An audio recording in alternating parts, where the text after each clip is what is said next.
So the word bipolar tends to be used very casually in everyday conversations, pretty much referring to, say, a moody friend or weather pattern which changes, and that's pretty unfortunate, and it's unfair. It's unfair to the 6 million U.S. adults who suffer from bipolar disorder.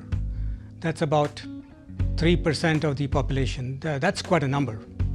So through this talk, I hope to kind of educate people about what bipolar disorder is, and maybe talk about its causes, what we know about that, the diagnosis, and finally the treatment options. So what is bipolar disorder? Bipolar disorder is a serious medical condition which involves sustained highs and sustained lows. We are not talking of rapid mood swings. We are talking of sustained highs called mania or hypomania and sustained lows called depression. Those highs can last between 4 days to a week or more. Those lows can last weeks. It is profound enough to affect a person's functioning, whether it's at home or at work or social life. So it is that serious. So when does it start? It usually starts around late teenage years or early adulthood.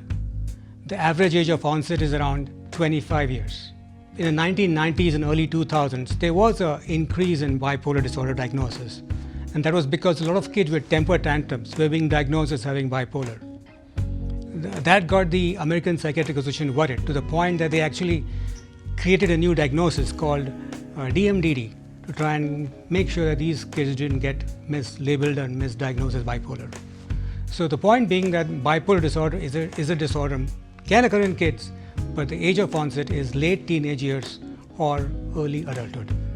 What are the types of bipolar disorder? There are mainly two types of bipolar disorder, bipolar 1 and bipolar 2. Bipolar 1 involves manic episodes. Bipolar 2 involves hypomanic episodes. Bipolar 1 the manic episodes last for about 7 days. Bipolar 2, we have what we call as hypomanic episodes which last for 4 days. In bipolar 1, a manic episode is a pretty serious thing. One manic episode is enough to diagnose somebody as having a bipolar 1 disorder. It is bad enough to impair their functioning. It's bad enough to make them end up in the hospital. So it doesn't have to be 4 days in that case. If somebody ends up in a hospital is very psychotic, that's bipolar 1. You don't have to have depression with bipolar 1. Bipolar 2, that usually has a lot of depression with it. There has to be depression. You just can't have a manic episode and be called bipolar 2. There has got to be depression, major depression episodes with it. Point being that bipolar 2 can be missed because people present with depressive symptoms a lot, and you have to really catch that that little hypomanic period to diagnose somebody as bipolar 2. So bipolar 2 is something you have to watch for. Is that all that's required for diagnosis? No, because we also have to rule out certain medical conditions which can cause a manic episode. Things like thyroid problems or traumatic brain injury, and sometimes even illicit drugs like cocaine can cause a manic episode. Even medications like corticosteroids can sometimes trigger off a manic episode. So you've got to rule all that out. Once that is ruled out, the person has to have 3 of the next 7 symptoms to be called as bipolar 1. So it's a manic episode plus 3 of these next 7 symptoms. What are the 7 symptoms? They are distractibility. These patients are very distractible. They can't have a conversation. They're very distractible. Impulsivity. Impulsive in how they spend. They leads to spending sprees. I've seen patients here who have spent a lot of money in credit cards, get a credit card debt because they spent a whole bunch of money on what?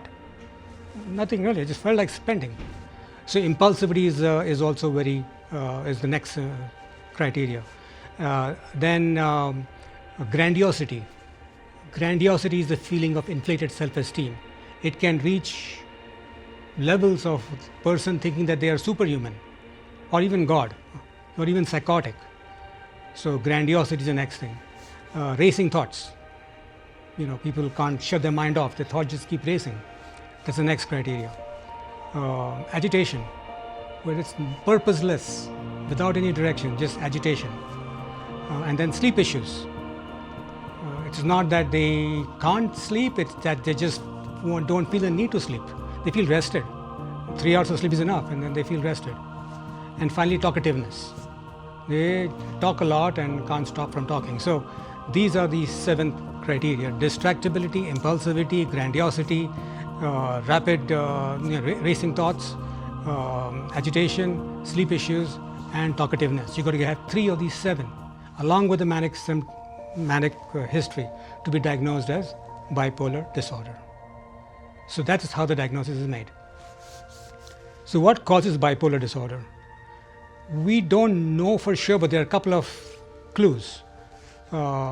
First is there is a genetic component, because we know that children of parents with bipolar have a higher risk of developing bipolar. For instance, if one parent is bipolar, the risk is like 10 or 30%. If 2 people of both the parents are bipolar, the risk goes up to 40 or 70%. So there is definitely a genetic link, but we haven't found a bipolar gene yet. Research is still ongoing, but like I said, there is a genetic link.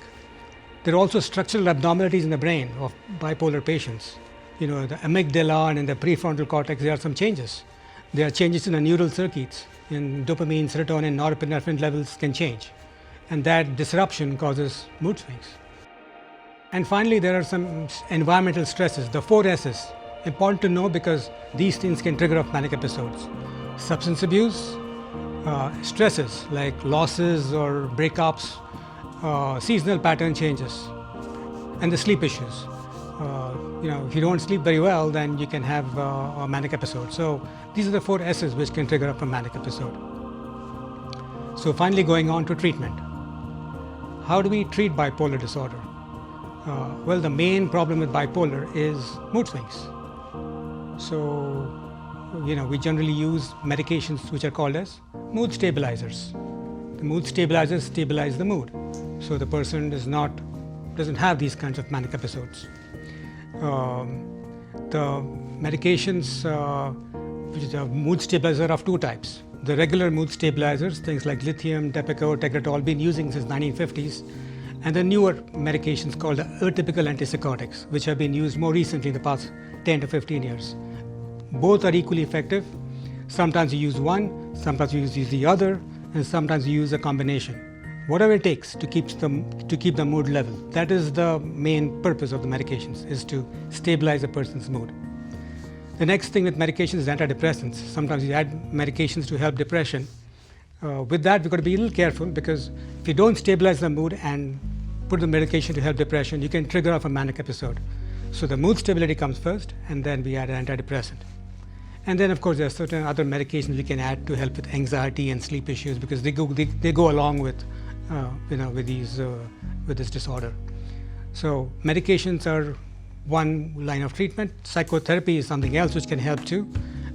Cognitive therapy, which can help with challenging the negative thoughts and negative thought patterns, very important. It can really help these patients have a new way of thinking.